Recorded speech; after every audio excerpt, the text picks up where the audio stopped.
শিক্ষামন্ত্ৰী পদৰ পৰা পদত্যাগ কৰাৰ সম্ভাৱনা আছে ধৰ্মেন্দ্ৰ প্ৰধানৰ এক ডাঙৰ খবৰ লৈ চেষ্টা কৰিছো বিগ ব্ৰেকিং নিউজ বিজয়ৰ দিশে এতিয়া ছাত্ৰ শক্তি অৱশেষত কক্ৰোচ জনতা পাৰ্টিৰ সৈতে হাই ভল্টেজ বৈঠক আৰম্ভ কৰিব মোদী চৰকাৰে কেইবাটাও প্ৰতিশ্ৰুতি দিছে মোদীয়ে শিক্ষামন্ত্ৰী পদৰ পৰা হয়তো শীঘ্ৰেই পদত্যাগ কৰাৰ সম্ভাৱনা আছে ধৰ্মেন্দ্ৰ প্ৰধানৰ এক ডাঙৰ খবৰ দেখিবলৈ পোৱা গৈছে আজি কেইটামান মুহূৰ্তৰ পিছতে বৈঠকত বহিব কক্ৰোচ জনতা পাৰ্টিৰ সৈতে দেশৰ প্ৰধানমন্ত্ৰী নৰেন্দ্ৰ মোদী প্ৰস্তুত কাকত ফাদিলক লৈ প্ৰধানমন্ত্ৰী নৰেন্দ্ৰ মোদীৰ একশ্যন দেখিবলৈ পোৱা গৈছে আজি কেবিনেট বৈঠকত পেপাৰ লিক সন্দৰ্ভত লোৱা হ'ব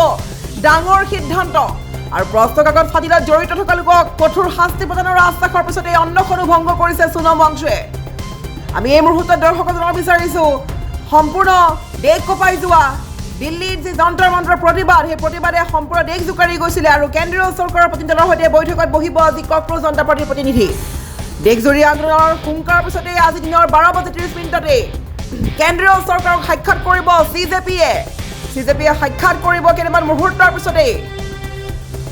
আৰু নিট পেপাৰ লিকক লৈ আজি কেবিনেটত লোৱা হ'ব কঠোৰ সিদ্ধান্ত এক ডাঙৰ খবৰ যন্তৰ মন্ত্ৰত কক্ৰোচ জনতা পাৰ্টিৰ নেতৃত্বত যি প্ৰতিবাদ সাব্যস্ত কৰা হৈছিলে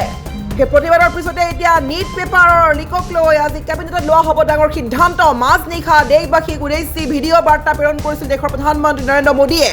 আৰু মোদীৰ প্ৰতিশ্ৰুতিৰ পাছতে অন্নখন ভংগ কৰিছে সোণম ৱাংচুকে আমি এই মুহূৰ্তত দৰ্শক জনাব বিচাৰিছো নৱপ্ৰজন্মক মোদীয়ে দিছে কেইবাটাও প্ৰতিশ্ৰুতি মাজনিশা লাইভত আহি প্ৰধানমন্ত্ৰী নৰেন্দ্ৰ মোদীয়ে দিলে কেইবাটাও প্ৰতিশ্ৰুতি প্ৰস্তুত কাকত ফাদিলক লৈ মাজনিশা কেইবাটাও দিছে প্ৰতিশ্ৰুতি নৱপ্ৰজন্মক প্ৰধানমন্ত্ৰী মোদীয়ে দিলে কেইবাটাও প্ৰতিশ্ৰুতি আমি পুনৰ কৈছো প্ৰধানমন্ত্ৰীৰ প্ৰতিশ্ৰুতিৰ পাছতেই অন্নখন প্ৰত্যাহাৰ কৰিছে সোণম ৱাংচুকে আৰু প্ৰস্তুত কাকত ফাদিল কোনো সাধাৰণ বিষয় নহয় বুলিও কৈছে নৰেন্দ্ৰ মোদীয়ে ইয়াৰ বিৰুদ্ধে ব্যৱস্থা লোৱা হ'ব লাখ লাখ শিক্ষাৰ্থীৰ ভৱিষ্যতৰ বাবে কষ্টদায়ক দেখিবলৈ পোৱা গৈছে এয়া সকলো ব্যৱস্থা কৰা হ'ব সোমবাৰে সংসদত খচৰা বিধেয়ক উত্থাপন কৰি গৃহীত কৰা হ'ব পেপাৰ লিকত জড়িত সকলোকে কঠোৰ শাস্তিৰ বাবে গঠন কৰা হ'ব ফাষ্ট ট্ৰেক আদালত আৰু লগতে 2.5 মাহ প্ৰস্তুত কাকত ফাদিলক লৈ চৰকাৰে বিভিন্ন পদক্ষেপ লৈছে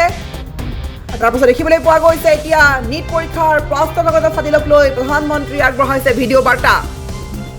আৰু অতি শীঘ্ৰে হয়তো ধৰ্মেন্দ্ৰ প্ৰধানেও পদত্যাগ কৰাৰ আশংকা কৰা হৈছে সম্ভাৱনা আছে পদত্যাগ কৰিব পাৰে আৰু সোণম ৱাংচুকৰ অন্নখন ভংগৰ পিছতে প্ৰতিবাদকাৰীলৈ অভিজিত দীপকে নতুন বাৰ্তা দেখিবলৈ পোৱা গৈছে বিগত নিশাৰ ভাগত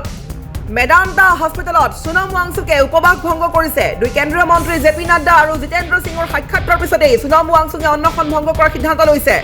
ইফালে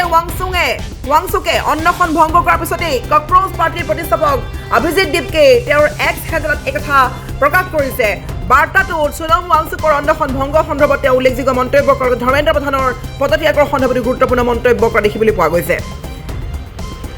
অভিজিত দীপকে মন্তব্য যে আমি গভীৰ শোকা আৰু কৃতজ্ঞ যে সোণম ছাৰে 26 দিনৰ অন্তত অন্নখন ভংগ কৰিছে আৰু আপোনাৰ অসাধাৰণ সাহস আৰু ত্যাগৰ বাবে আমি ধন্যবাদ আপোনাৰ জীৱন বিপন্ন কৰি আপুনি সমগ্ৰ জাতিৰ বিবেকক জাগ্ৰত কৰিলে আপোনাৰ জীৱন এই দেশৰ বাবে মূল্য লগতে অভিজিত দীপকে ক'লে ধৰ্মেন্দ্ৰ প্ৰধানে পদত্যাগ নকৰালৈকে যন্তৰ মন্ত্ৰত কক্ৰোচ জনতা পাৰ্টিৰ শান্তিপূৰ্ণ প্ৰতিবাদ অব্যাহত থাকিব কেৱল দিল্লীতেই নহয় 24 জুলাইত কক্ৰোচ জনতা পাৰ্টিয়ে দেশজুৰি প্ৰতিবাদ সাব্যস্ত কথা ঘোষণা কৰিছে আৰু যেতিয়ালৈকে কেন্দ্ৰীয় মন্ত্ৰীগৰাকী শিক্ষামন্ত্ৰীগৰাকী ধৰ্মেন্দ্ৰ প্ৰধানে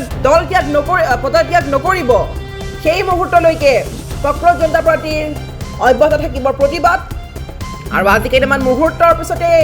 দেশৰ প্ৰধানমন্ত্ৰী নৰেন্দ্ৰ মোদীৰ সৈতে বৈঠকত বহিব কক্ৰোচ জনতা পাৰ্টি আৰু কেইবাটাও আশ্বাস দিছে দেশৰ প্ৰধানমন্ত্ৰীগৰাকীয়ে পেপাৰ লিকৰ পৰা আৰম্ভ কৰি শিক্ষাৰ্থীৰ বাবে কেইবাটাও দিছে গুৰুত্বপূৰ্ণ খবৰ পদক্ষেপ লৈছে আৰু হয়তো শিক্ষামন্ত্ৰী পদৰ পৰা পদত্যাগ কৰাৰ সম্ভাৱনা আছে ধৰ্মেন্দ্ৰ প্ৰধানৰ বিজয়ৰ দিশে ছাত্ৰ শক্তি অৱশেষত কক্ৰোচ জনতা পাৰ্টিৰ সৈতে হাই ভল্টেজ বৈঠক হ'বলৈ গৈছে মোদী চৰকাৰৰ কেইটামান মুহূৰ্তৰ পিছতে হাই ভল্টেজ বৈঠক হ'বলৈ গৈ আছে কক্ৰোচ জনতা পাৰ্টিৰ সৈতে মোদী চৰকাৰৰ আৰু কেইটামান মুহূৰ্তৰ পিছতে মোদী চৰকাৰে হয়তো আগবঢ়াব দেশৰ শিক্ষাৰ্থীৰ বাবে কেইবাটাও ভাল খবৰ লগতে ধৰ্মেন্দ্ৰ প্ৰধানে হয়তো পদত্যাগ কৰিব পাৰে শিক্ষামন্ত্ৰী পদৰ পৰা পদত্যাগ কৰাৰ সম্ভাৱনা আছে ধৰ্মেন্দ্ৰ প্ৰধানৰ